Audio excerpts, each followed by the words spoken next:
Eu perdi uma tia, eu não cheguei a conhecer a irmã do meu pai, que ela morreu atropelada com 8 anos. E inconscientemente essa é uma questão que me toca, mesmo sem eu perceber.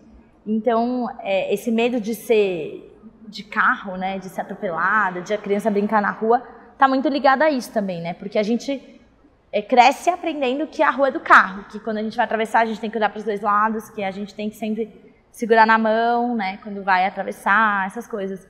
Então, nós fomos afastados do espaço público também para dar lugar aos carros, né?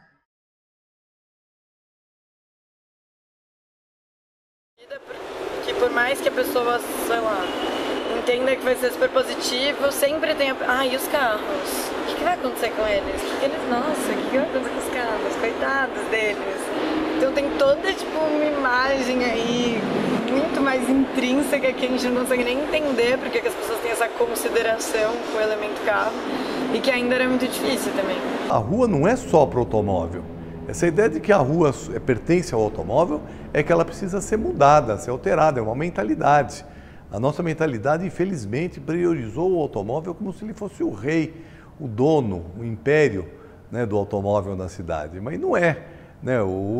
Na verdade, tem muitos usos da rua, né? Tanto que, por exemplo, o poder público hoje se responsabiliza pelo asfalto onde passa o carro, mas não se responsabiliza pela calçada onde passa o pedestre. A Paulista era o primeiro foco, era o primeiro objetivo, porque a gente sabia que a Paulista era simbólica e que a Paulista podia puxar e incentivar outras ruas a fazer isso.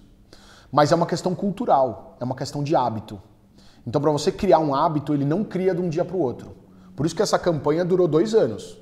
Então você tem que convencer o poder público a tomar decisão, você tem que convencer o Ministério Público, tem uma conversa e um debate muito duro até com a Associação de Moradores da Paulista. Já é claro no mundo inteiro que as cidades precisam ser mais inteligentes, que é o esforço das cidades usarem melhor sua infraestrutura, serviços e comunicação para a qualidade de vida da população.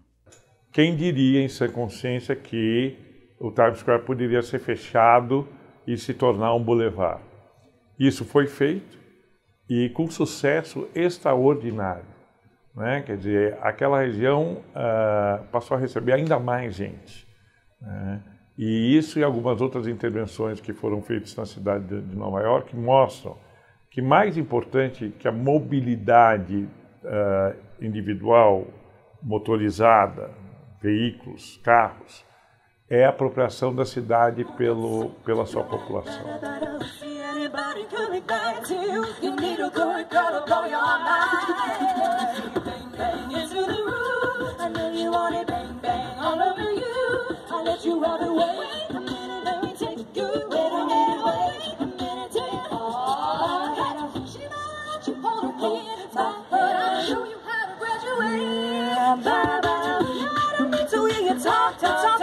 Show me what your mama gave ya. So I say I think see anybody could be good to you. It'll blow your mind. I know you want it. Há muitas opções de lazer em São Paulo, mas se você tiver dinheiro e carro. Uma ida ao cinema com a família pode sair bem caro. E fora o trânsito que você vai ter que encarar em pleno dia de suposto descanso. E sem contar que o acesso à cultura acaba ficando restrito. Ao mesmo tempo, quem quer expressar sua arte muitas vezes não tem espaço na cidade. Então, por que, em vez de usar as ruas como um simples caminho para o lazer, não transformar a própria rua em um espaço para lazer e cultura? Agora virou uma pauta comum do mundo inteiro, assim. Tá todo mundo urbano pra caramba e ninguém tá feliz vivendo nas cidades. O que a gente fez errado e o que a gente pode ir revertendo esse processo, assim. E aí vem todos esses maiores símbolos de humanização da cidade, é você mostrar que via é espaço público, que como espaço público ele pode ser usado de várias outras formas que não, tipo, circulação de motorizados ali. Eu acho que mudou para todo mundo, porque a Paulista ela é coberta de CO2, né? Os carros passando deixam o ar da Paulista absurdamente horrível. E de domingo limpa, e a gente que dança soa muito, precisa respirar muito dançar de domingo é maravilhoso, que a gente pega um ar limpo, é muito bom. E aí a gente tem mais agilidade, tem mais vontade de dançar, né? A gente ainda tem dificuldade de fazer a abertura de outras ruas e outras avenidas, como na Zona Norte, na Luiz Dumont Vilares. Teve uma reclamação muito grande dos motoristas, de quem anda de carro e tal, como se a gente não andasse a pé, né? Como se a gente não vivesse aquela rua a pé. É engraçado isso. Mas eu acho que tem muito a ver com planejamento e organização.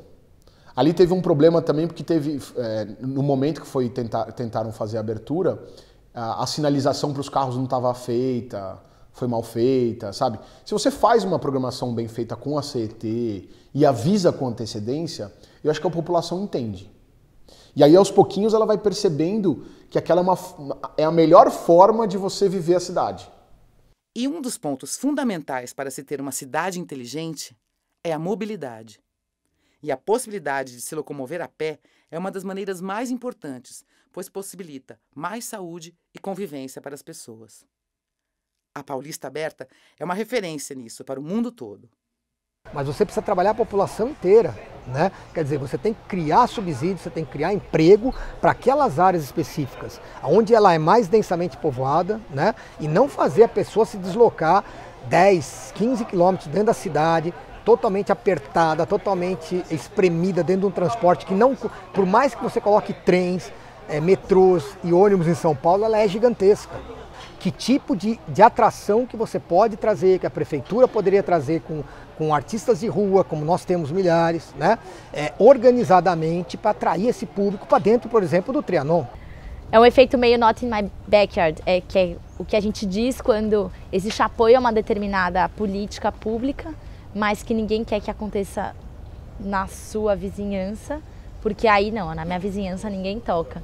Então é muito mais interessante eu ir até uma lanchonete, almoçar com a minha família, ou ir ao cinema, ou fazer uma compra andando, curtindo ali a calçada. O que eu acho que a cidade, umas cidades grandes, e a cidade como São Paulo tem, é carência de lugar onde as pessoas podem interagir uma com as outras. Isso que eu acho que é fundamental. Então você tem poucos espaços assim. Você tem talvez uma feira livre que é assim, ou um cabeleireiro, que é um lugar onde as pessoas também têm um mínimo de convívio. O resto, cada um faz a sua vida separadamente do seu vizinho, do seu... Quantos amigos você tem, como eu tenho, que você não vê há anos e moram aqui na cidade? Porque a tua vida ganhou um ritmo diferente da dele, o local que você frequenta é diferente do dele e simplesmente você não encontra. Por ser uma nova mentalidade de como encaramos as cidades, isso não vem fácil. Sempre haverá resistência e apego ao padrão tradicional. Em determinados momentos eu tenho que colocar na balança o que é mais importante. Se é eu ter um lugar de lazer, onde as pessoas podem encontrar sua família, encontrar outras pessoas, fazer uma atividade física e ter um contato com a cidade. E aí você tem que ter uma decisão pública, uma decisão política de qual é a prioridade. Então, se eu pego apenas um dia na semana e durante poucas horas, porque na verdade das 9 às 5 da tarde ou das 9 às 6 é pouco tempo.